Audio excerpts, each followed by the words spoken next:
তো হবেই না, যদি কিছু হয়ও যেটা জামিনের ধারাই একটা কেস হতে পারে, সে কেসের হবে কি জামিনের ধারা দিয়ে, অর্থাৎ তুমি জামিন পাবেই নিশ্চিন্ত করে, একটা দুটো লোক ঠকানি বুদ্ধি হতে পারে। আবার বলছি আমি, সারা বাংলা জুড়ে বাংলা আবাস যোজনায় লুটপাট চলছে। শুধু বাংলা আবাস যোজনায় সারা বাংলা দাঁড়িয়ে আছে দুর্নীতির উপরেই। পশ্চিমবঙ্গ সরকার তার দাঁড়িয়ে আছে দুর্নীতিকে আশ্রয় করে। মন্ত্রী শান্তি নেতা নেত্রী সর্বত্র চুরি, সর্বত্র দুর্নীতি। সে দুর্নীতির শিকার স্যালাইন, সে দুর্নীতির শিকার ওষুধ, তার পরিণাম মানুষের মৃত্যু। কোথাও কোনো ঘাটতি নেই দুর্নীতি। সেই দুর্নীতির বাজারে যে দুর্নীতির স্রষ্টা, যিনি দুর্নীতি তৈরি করলেন এই বাংলায়, দুর্নীতিকে যিনি বাহবা দিয়ে পোস্টার দিয়ে পুষ্ট করে বড় করলেন, সেই বাংলার মুখ্যমন্ত্রী আজ তিনি যদি বলেন ধর্মের কথা, তাহলে চোরে কি ধর্মের কথা শুনবে?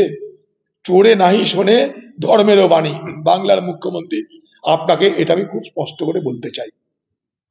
আপনি মুর্শিদাবাদে এসে এখানকার মানুষের কথা ধোঁকা দিয়ে গেলেন। আপনি মুসলিমদের জন্য ভোটের আগে একটা বার্তা দিয়ে গেলেন, এনআরসি হতে দেব না। আপনি কিন্তু মেদিনীপুরে গিয়ে বলবেন পুরীর মন্দির করে দিলাম, যেখানে যেটা চলে, দিদি এটা জানে। তো বাংলার মুসলমানরা, মুর্শিদের মুসলমানরা আর কতদিন দিদি আর মোদির এই ধাপ্পাই চলবেন? ভোট আসছে, এনআরসির গল্প আসছে, আগেও বলেছি মিলিয়ে নেন আপনারা। দিদি এলো, এবার মোদি আসবে একই গল্প করতে, মিলিয়ে নেবেন আপনারা।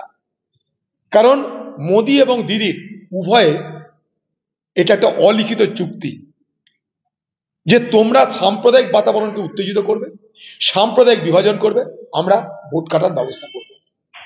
আচ্ছা দিদি, আপনি বললেন বেলডাঙ্গায় সাম্প্রদায়িক উত্তেজনা না হওয়ার পিছনে উভয় সম্প্রদায়ের অবদান আছে, নিশ্চয়ই আছে। সেখানে কিন্তু আমাদেরকে একবারও যেতে দেওয়া হলো না, আপনার দলের এমএলএরা গেল।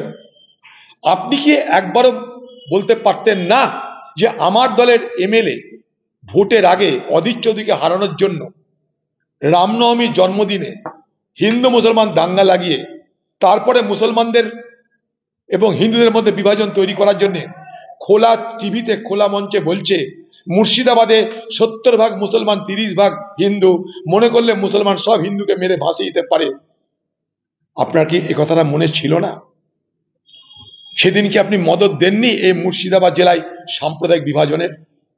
অধীর চৌধুরীকে ভোটে হারাতে আপনার দলের বিধায়ককে দিয়ে এ বক্তব্য আপনি রাখিয়েছিলেন, তাই এ বক্তব্যের পরে আগে কখনো আপনি এই বক্তব্যের নিন্দা করেননি।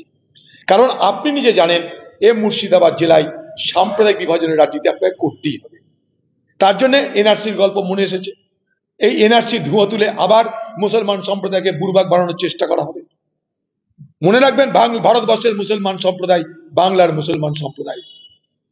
আপনাকে কেউ আপনার নাগরিকত্ব, আপনার ভারতীয়ত্ব, আপনার ভোটের অধিকার কেউ কেড়ে নিতে পারে না। কেউ এখান থেকে আপনাকে বাংলাদেশে তাড়াতে পারে না। না মমতা ব্যানার্জি পারে, না মোদি পারে, কেউ পারে না। কেন জানেন? আপনার সঙ্গে আছে ভারতবর্ষের সংবিধান। আপনার যা কিছু অধিকার, আপনার নাগরিকত্বের অধিকার থেকে আরম্ভ করে মৌলিক অধিকার, আপনার পাওয়া না পাওয়া সবকিছু দাঁড়িয়ে আছে কোথায়? ভারতবর্ষের সংবিধানে। তাই সেই সংবিধানটাকে বাঁচানোর লড়াই কে করছে? ভারতের জাতীয় কংগ্রেস, রাহুল গান্ধীর নেতৃত্বে। সেই সংবিধান যতদিন বেঁচে থাকবে, না মমতা ব্যানার্জি, না দিদি, না মোদির কারো ক্ষমতা নাই কাউকে তাড়ানোর বা কাউকে রাখার। মনে রাখবেন একটা কথা। অতএব মুসলমান সম্প্রদায়ের মানুষ আবার নির্বাচনের আগে দিদি বাংলা মুর্শিদাবাদের মাটিতে এসে আবার ধর্মীয় বিভাজনের এখানে সুরসুরি দিয়ে গেলেন, বিভ্রান্ত হবেন না।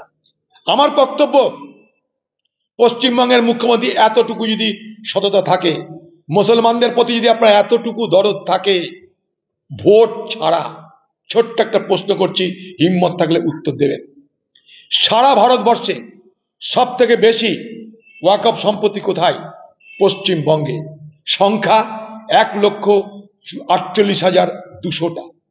1,48,200 ওয়াকফ সম্পত্তি পশ্চিমবঙ্গে, সারা ভারতবর্ষে সব থেকে বেশি। সেই ওয়াকফ সম্পত্তি যদি ঠিক করে ব্যবহার করা যায়, বুদ্ধি করে যদি খরচ করা যায়, তাহলে ওয়াকফ বোর্ড ইমাম ভাতা মুয়াজ্জিন ভাতা নয়, দিদি আপনাকে ভাতা দিতে পারে। এতটা রোজগার হবে। হাজার হাজার কোটি টাকার ওয়াকফ সম্পত্তি এ বাংলায় পড়ে আছে।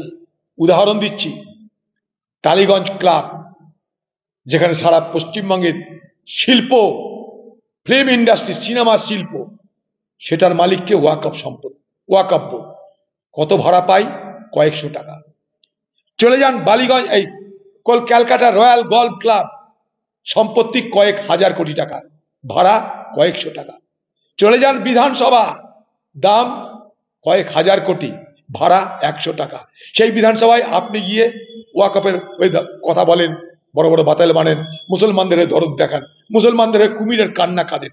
1,48,200 ওয়াকফ সম্পত্তি পশ্চিমবঙ্গে হিম্মত আছে তালিকা বার করার?